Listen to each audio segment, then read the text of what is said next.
Cześć moi mili, z tej strony Adam Chodorowski ze sklepu modelarskiego Tank Models, który mieści się oczywiście pod adresem tankmodels.pl.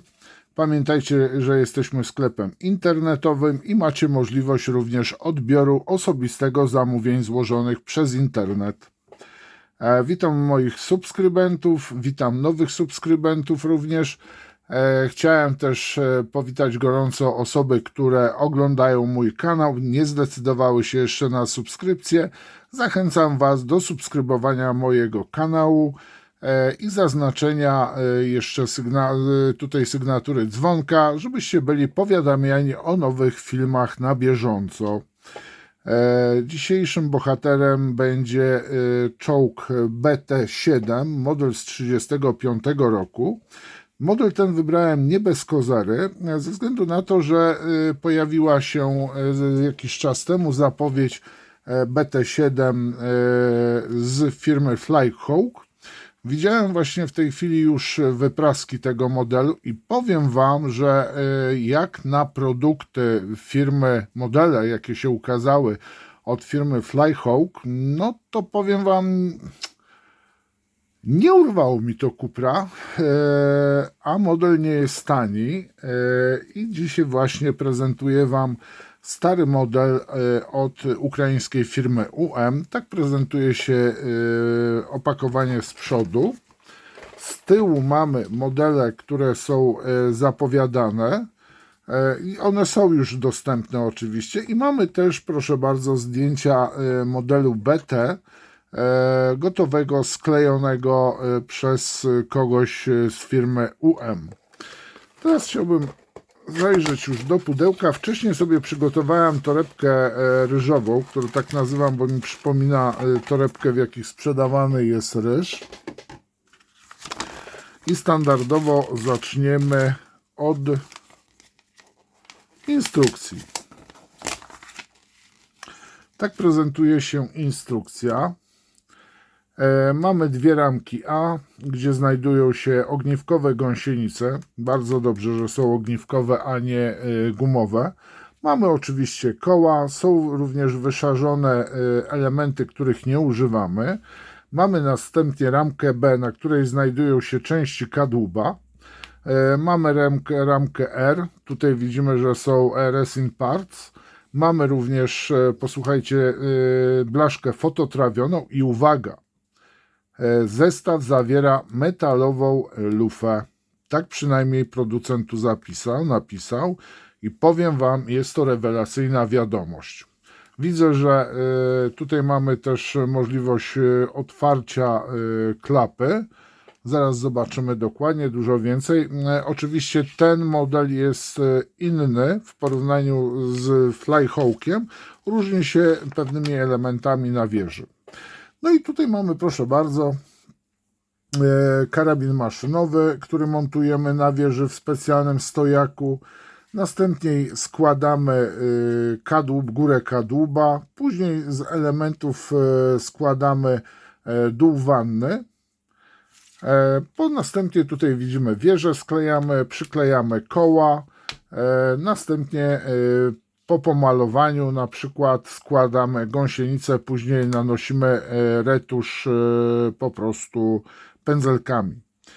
Tutaj mamy tak samo elementy wyszczególnione gąsienic, jak mamy je nakładać. Ja sklejałem ten model i powiem Wam, że bezproblemowo ten model się składa. Naprawdę spokojnie mogę. I bardzo ciekawe mamy malowania.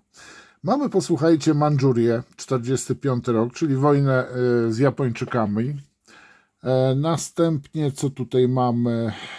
Dywizja Lwów, 41 rok. Mamy następnie front 41.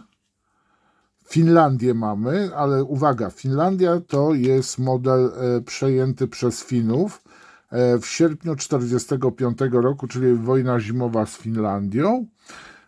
Następnie mamy, bardzo ciekawe, zdobyczny przez Niemców BT. Tutaj na Białorusi przejęty został. Mamy też z Korei, marzec 40 rok, mamy Białoruś 41, Ukraina Winter 41. O ile dobrze pamiętam, czołgi BT-7, ale chyba nie z tą wieżą, brały udział również w agresji na Związku Radzieckiego, Sowieckiego na teren Polski od 17 września 1939 roku. Jeżeli się mylę, proszę o korektę. Tu jest ciekawie, że ten model ma też, można zamontować reflektory na jarzmie od działa. No a teraz posłuchajcie, przejdziemy. Jeżeli chodzi o ramki plastikowe, to są ramki używane już w poprzednich, praktycznie we wszystkich modelach. I zgodnie z tym, co Wam mówiłem, mamy właśnie ramkę A, która dotyczy gąsienic, kół i elementów podwozia oraz tutaj mamy skrzynki. Mamy też rury wydechowe, mamy też elementy dalsze podwozia, mamy jakąś łopatkę przy okazji. No i teraz zaglądamy. No i oczywiście jest ta ramka z kadłubem i przyglądamy się już precyzyjnie, dokładnie elementom plastikowym. Ja naprawdę jak oglądałem i sklejałem model BT, który był klejony przeze mnie prosto z pudełka, naprawdę bardzo dobrze mi się ten model sklejało. Było to kilka ładnych lat temu, taki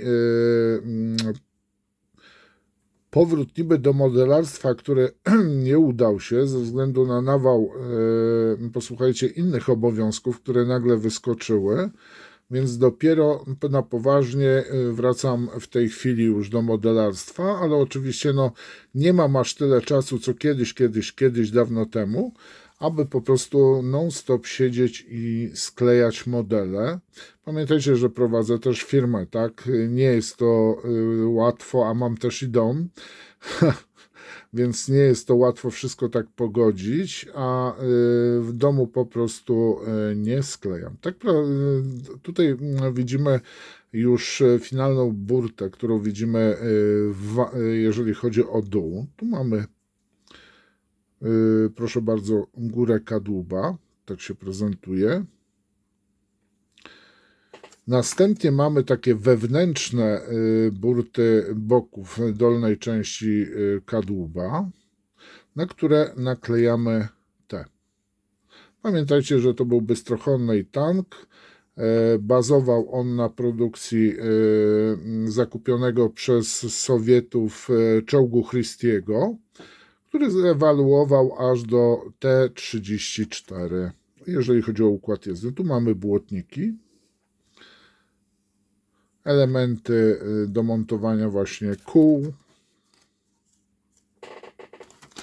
I teraz proszę bardzo, tak prezentuje się ramka z podwoziem. Tak wyglądają koła. Nie mam nic nim do zarzucenia. Czyste elementy bez żadnych nadlewek. Tu są gąsienice w paskach, następnie w pojedynczych ogniwach i nie mam nic do tutaj zarzucenia tym elementom.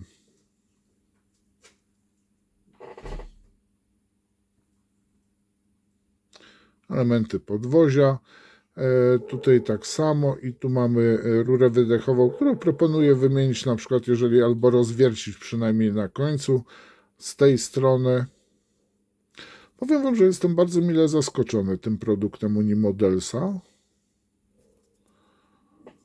No i tutaj teraz przechodzimy do torebeczki, która zawiera elementy fototrawione, jak i również zestaw kalkomanii i metalową lufę. I powiem Wam, że naprawdę tu mnie Unimodels zaskoczył mocno. Tak prezentuje się lufa.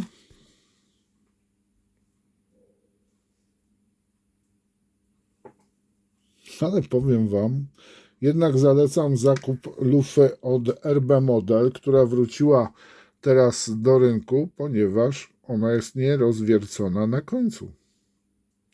Nie ma otworu. No i tutaj trochę lipa jest.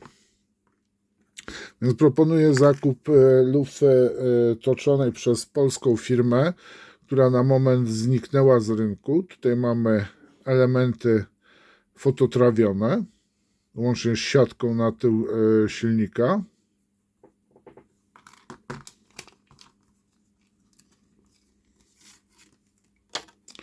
No i tu mamy zestaw kalkomanii.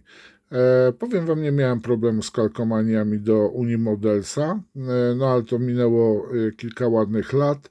Możliwe, że coś się zmieniło, ale ja na podstawie z tych modeli, które wykonałem, między innymi też z tych ramek BT, nie miałem żadnych problemów.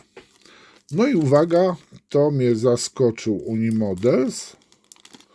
Torebeczka z elementami żywicznymi. Tu mamy kołnierz do wieży. Tak się prezentuje. Który oczywiście ma pasować, wejść tutaj. I mam nadzieję, że wejdzie, a jednak nie wejdzie. Trzeba będzie troszeczkę podpiłować.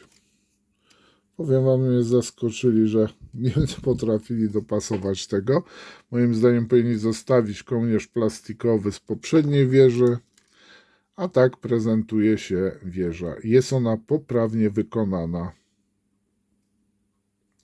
Widzę, że poprawili tą wieżę, bo nie trzeba już nic dorabiać na boki, bo poprzednie wieże były gładkie.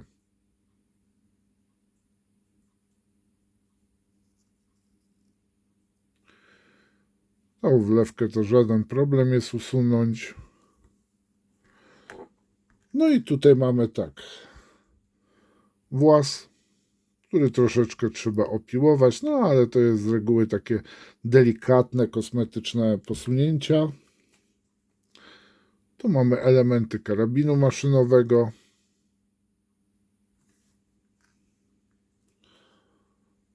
To jest, posłuchajcie, trąbka. Oby nie zginęła. No i posłuchajcie, to jest wszystko, jeżeli chodzi o ten model. Powiem Wam, nabieram apetytu na tego BT.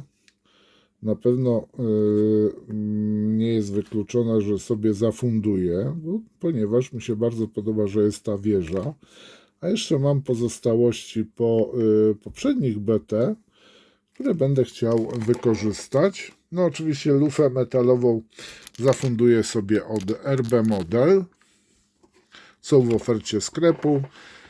Na dzisiaj to wszystko. Bardzo dziękuję za uwagę. Życzę Wam udanej pory dnia, o której oglądacie ten film.